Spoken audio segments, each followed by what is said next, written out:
ಅವತ್ತು ನನಗೆ ಬಹಳ ಒಂದು ನನ್ನ ಜೀವನದಲ್ಲಿ ದೊಡ್ಡ ಖುಷಿ ಕೊಟ್ಟಂಥ ಕಾರ್ಯಕ್ರಮ. ಹಾಗಾಗಿ ನಾನು ಯಾಕೆ ನಮ್ಮೂರಲ್ಲಿ ಈ ಕಾರ್ಯಕ್ರಮ ಮಾಡಬಾರ್ದು, ನಮ್ಮೂರಲ್ಲೂ ನಮ್ಮ ನೆಚ್ಚಿನ ಎಲ್ಲ ಗುರುಗಳನ್ನು ಕರೆಸ್ಕೊಂಡು ನಮ್ಮ ಸ್ನೇಹಿತರನ್ನ ಎಲ್ಲೆಲ್ಲಿದ್ದಾರೆ ಎಲ್ಲರೂ ಒಂದು ಕಡೆ ಸೇರಿಸಿ ನಾವೊಂದು ಕಾರ್ಯಕ್ರಮ ಮಾಡಬೇಕು ಅಂತ ಹೇಳಿ ನಾನು ಮನಸ್ಸಲ್ಲಿ ಅಂದ್ಕೊಂಡೆ. ಜೊತೆಗೆ ನನ್ನ ಸ್ನೇಹಿತ ಒಬ್ಬ ಹೊಸಳ್ಳಿ ರಘುನಂದ ಅಂತ ಕಾಲ್ ಮಾಡಿ ಸಹ ಹೇಳ್ದ, ನಮ್ಮೂರಲ್ಲಿ ಒಂದು ಮಾಡೋಣ ಅಂತ. ಜೊತೆಗೆ ಹಾಗೆ ನನ್ನ ಊರಲ್ಲಿರುವಂಥ ಕೆಲವರು ನನ್ನ ರಾಜಕೀಯ ಗುರುಗಳು ಸಹ ಇದ್ದಾರೆ. ಅದರಲ್ಲೂ ಟಿ.ವಿ. ಚಂದ್ರಣ್ಣವರು ಮತ್ತು ಯಶವಂತ್ ಕುಮಾರು ಮತ್ತು ಲಾಯರ್ ರಾಜು ಅವ್ರನ್ನ ನಾನು ಮಾತಾಡಿದೆ. ಈ ಥರ ಕಾರ್ಯಕ್ರಮ ಒಳ್ಳೆಯ ಕಾರ್ಯಕ್ರಮ ಕಣಪ್ಪ, ಬಟ್ ಆದರೆ ಎಲ್ಲರ ನೀವು ಗುರುಗಳು ಮತ್ತು ನೀವು ಸ್ನೇಹಿತರು ಸೇರಿ ಮಾಡ್ಕೊಳ್ಳೋಂಥ ಕಾರ್ಯಕ್ರಮ. ಹಾಗಾಗಿ ಇವೆಲ್ಲರೂ ಕೂಡ ಸೇರಿ ಒಂದು ಒಳ್ಳೆ ಕಾರ್ಯಕ್ರಮ ಮಾಡಿರಿ, ನಾವೆಲ್ಲ ನಿಮ್ಮ ಜೊತೆಗಿರ್ತೀವಪ್ಪ ಅಂತ ಹೇಳಿದರು. ಆಮೇಲೆ ಅನೇಕ ಜೊತೆ ನಮ್ಮೂರಲ್ಲಿ ನಮ್ಮ ಸ್ನೇಹಿತರೆಲ್ಲರೂ ಕೂಡ, ಅದರಲ್ಲೂ ವಿಶೇಷವಾಗಿ ನಮ್ಮ ಎಲ್ಲ ಸ್ನೇಹಿತರು ಈ ವಿಷಯವಾಗಿ ಎಲ್ಲ ರೀತಿ ಸಹಕಾರ ಕೊಟ್ಟಂತ ನಿಮ್ಮೆಲ್ಲರಿಗೂ ನನ್ನ ಆಧಾರದ ಒಂದು ಅನಂತ ಧನ್ಯವಾದಗಳು ಹೇಳ್ತಾ ಇದ್ದೀನಿ. ಈ ಕಾರ್ಯಕ್ರಮ ನಮ್ಮ ಕಾರ್ಯಕ್ರಮ, ನಿಮ್ಮೆಲ್ಲರ ಕಾರ್ಯಕ್ರಮ. ಆದರೆ ನಾನು ಇಲ್ಲಿ ಪಾತ್ರಧಾರಿ ಅಷ್ಟೇ, ಸೂತ್ರಧಾರಿಗಳು ನೀವೆಲ್ಲರೂ ಸೇರಿದ್ದೀರ. ಯಾಕೆಂದರೆ ನೀವೆಲ್ಲ ಇಲ್ಲ ಅಂದರೆ ಈ ಕಾರ್ಯಕ್ರಮ ಆಗ್ತಾ ಇರಲಿಲ್ಲ. ಇದರಲ್ಲಿ ನಾನು 1% ಶ್ರಮ ಇದೆ, 99% ಇದಿರೋಂಥ ನನ್ನ ಎಲ್ಲ ಸ್ನೇಹಿತರು ಇದರಲ್ಲಿ ಎಲ್ಲರೂ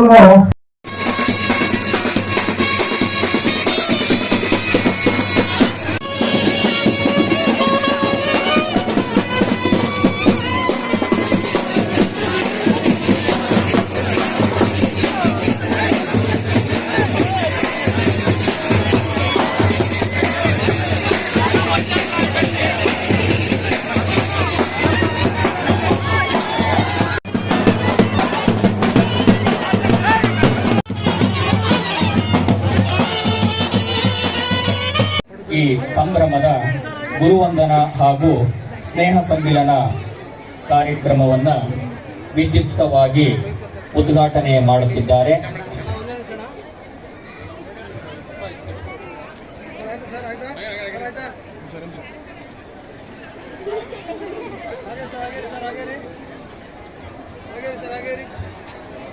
ವೇದಿಕೆಯ ಮೇಲಿನ ಅಧ್ಯಕ್ಷರು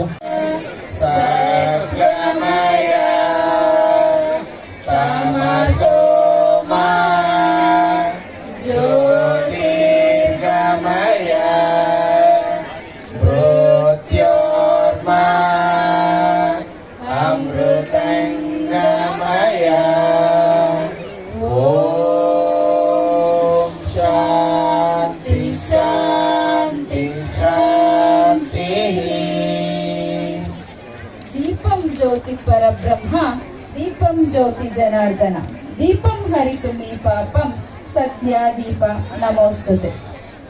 ಅವರಿಗೆ ಅತ್ಯಂತ ಭಕ್ತಿಪೂರ್ವಕವಾಗಿರ್ತಕ್ಕಂಥ ವಿನಮ್ರ ಪೂರ್ವಕವಾದ ಗೌರವವನ್ನ ಸಲ್ಲಿಸುವಂತಹ ಗುರುವಂದನ ಹಾಗೂ ಸ್ನೇಹ ಸಮ್ಮಿಲನ ಕಾರ್ಯಕ್ರಮವನ್ನ ಅತ್ಯಂತ ವಿಜೃಂಭಣೆಯಿಂದ, ಸಂಭ್ರಮ ಸಡಗರದಿಂದ ಹಾಗೂ ಹಾಗೆ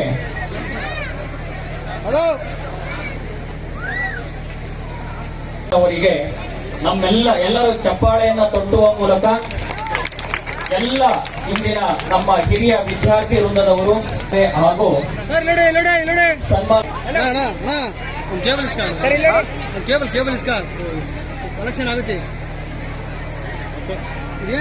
ಹಾಗೆ ಇಂದಿನ ಕಾರ್ಯಕ್ರಮದ